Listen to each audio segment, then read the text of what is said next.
playoff games, but we've got playoff performers and Hall of Famers, Zeke and G. Hill. Speaking of that Duke Brotherhood, and Zion not alone. We'll get into that. But I know because it takes a lot to walk to this point in the studio. You guys are thirsty. So how about Gatorade sets us up with a little help to open the show, a little Gatorade Zero. You okay, yeah, I'll drink some Zero. Okay. All right, well, you don't have to drink it. We're going to talk about it. Why Time now for, time to get zeroed in. See what I did there?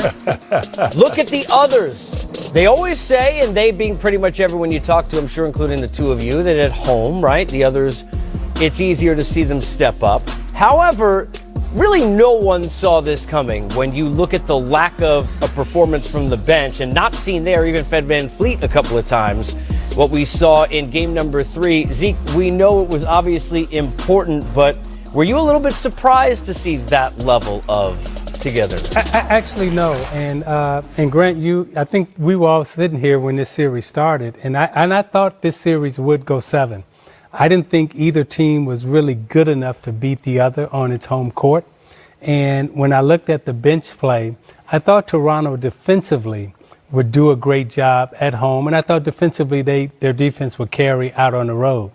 And when you play good defense, you create turnovers and it gets you in transition. And that's exactly what happened. Toronto was able to create turnovers. They were able to get out in transition. And when you get out in transition, then you're able to get easy baskets like we see Powell getting here, okay? You start moving the basketball around, VanVleet now can score. So you're not asking those guys to score in your half-court offense. That's when Kawhi was taking over. But you're asking them to score in transition and get easy baskets, and your defense allows you to do that. And that's when the role players take over. Well, sometimes we see role players, you know what they say, it's not always on the stat sheet, especially if you're not playing, then it can't be on the stat sheet. But there was did you notice an extra player for the Raptors last night? Did you notice? Did you notice somebody hanging out with Coach last night? Call me on my cell. During the game, not seen on our board because we don't have stats for this. Grant, they say that chemistry in a locker room, you can't really compute that. So what numbers do you put to this? What numbers? I don't. Maybe whatever number gets him off the floor. If you're the other team, you see Coach Bud there. I'm thinking Nick Nurse might be in his next video. I mean, and you know Nick would do it. No, he would definitely do it. He'd have his hat too. I know the game's changed, right? Because to your point, you see Coach Bud obviously not very happy. Nick Nurse, just because he happens to be the coach, a hat in a press conference. We see all kinds of things worn. Two-a-days is not something that a lot of the youngins necessarily explain, but you guys talk about plenty. So I know it's changed and you got to have more leeway. But do we really need somebody who's the super fan and, yes, has an involvement, but he doesn't own a team? Why is he hanging out with Coach? I mean, come on. Well, I mean, I think, obviously it becomes a problem if he starts interacting with the opposing team and it's back and forth, which we've seen at times. I think we saw before, I think maybe Golden State at one point, he and KD got into a friendly back and forth. But if he's doing this with an opposing coach or a staff member, then it's a problem. Look, Drake's a star. He's a celebrity. There's an entertainment component to it. I'm sure he might get a phone call about that because of all on his cell phone. They don't all work. That was good. I like that one. I'm surprised you knew the song. But anyway, they. I'm sure he'll get a call from the league or somebody. I have no comment. This is the brotherhood. I have no comment whatsoever. I want to ask this, though, because I must have missed it in the film. At any point during the Pistons-Laker days, that I think is like super fans in this sport, take away nothing from Spike or anybody else. I just like watching Jack watch. Like, there's something about, like, you think all the characters he played, and you're like, he's thinking something serious right now. But I don't remember him giving massages to any coaches or, trying to heckle boo-hoo at the free throw line. What would you have done if you're sitting there at the foul line like Giannis and you're getting heckled by Drake? First of all, I probably wouldn't have heard him because I would have been concentrating so much on making the foul shot. But back when we were playing, all our entertainers and everybody who came to the game, they was cool. I mean, Jack was really cool, and in Detroit, we had Aretha, she would show up, she would be real cool. Tommy Hearns was cool. So we didn't have people interacting necessarily with the coach. Now, we had some hecklers in the stands Sure. who were heckling the opposing team. But we never had any, celebrity folks really out on the floor doing the things that Drake is doing. Back in the day, everybody was cool. But now everybody's out. And I guess Drake was feeling it.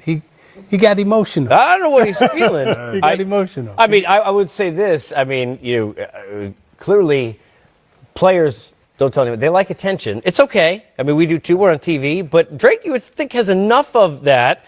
Bud made comments. Do you think, we know it's not going to happen in Milwaukee, but we are going to go back to Toronto in this series, Grant. But let me change that question. Go ahead. So, Grant, let me ask you this, right? Now, if you on a home team and you got somebody as famous as Drake, and they high-fiving you, I mean, it is Drake, right? They high-fiving you, they feeling good with you. You loving that as a player. If you walking out, and you get to high-five Drake, I mean, that's a big deal for the home team, right? No question, Isaiah. Big deal indeed. Look, the bottom line, that right there is passion, and passion sells. And that's why Drake's a fan. Fan is short for fanatic. He loves his team. That's not him being an ambassador, being paid to be out there. That's him living and dying by every possession. I don't see it as a problem. I think it's great for the game.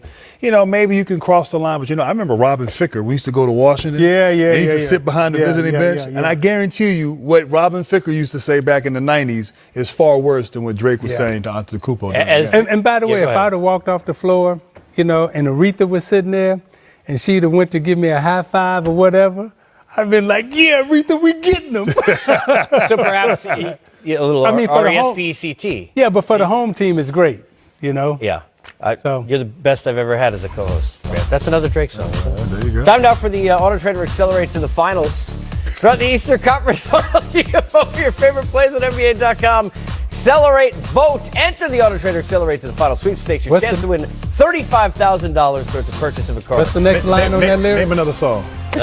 In general, like a song? A Drake song. You are the wind beneath my wings, but that's we've got more coming up. Speaking of which, the Wind in Golden State or something. Going to 5 consecutive finals, but when you talk about individually, players with 4 NBA titles and 2 MVPs, that is quite a list that Steph now joins, including a lot of other lists. The most points in a 4-game sweep, 35 plus in each of those. He and Draymond became the first teammates, guys, to ever have triple doubles in the same game in an NBA playoff. The accolades continue. How much did Steph take his legacy for you up another notch, the way he played after KD went down at the end of the Houston series through this past series? I think he and the Warriors, definitely took it up another notch. And I am fortunate enough and I'm happy to be living in this era where I've gotten to see some of the greatest basketball teams to ever play the game, whether you talk about the Lakers, the Celtics, Pistons, Bulls, and now this Golden State team. I mean, what they're doing is historical. I'm fortunate and happy to be able to talk about it and watch it. What Steph and Durant and these guys are doing this run. Hey, I'm just glad that I was alive to really see it and be able to talk about it and pay witness to it and also pay respect to it, because what these guys are doing is just unbelievable. It is unbelievable. And Grant, when you think about it from Steph's point, Zeke, the crazy part is he wasn't shooting the ball well at all during really the series up until KD went out. If I told you he was going to score 35 points, sure, Steph takes enough shots, but he was efficient. He passed the ball. He ran the offense. He made the right plays. It was within the Steve Kerr and the Warriors offense that he was able to get those points and was efficient doing so. And, Steph has been great over the course of the last 4 years, but, the first 2 championship runs, he didn't play great basketball in the playoffs, and particularly in the finals. And I thought he did a good job last year, and particularly in the finals against Cleveland. But he was overshadowed by Durant. Durant was just that much better than him. But to be able to be sort of that guy, to have that responsibility, to remind us of what he's capable of and what he did 2-3 years ago, winning 2-time MVP, to getting back to playing at that level, as you said, after he was struggling, and then to the way he's done it and the way they have done it. Think about it. They have changed the way they have played in a series, in a tougher series. They may face this whole playoffs, and so they changed up how they played. Everyone was forced to step up. Steph has been great. Draymond has been as good as anybody. Might be the best player on their team, but to watch what he's done and they done has been truly unbelievable. And I'm also honored that I'm able to witness it in person and watch this great basketball. It is the great story moving forward. Now, not looking past the season, but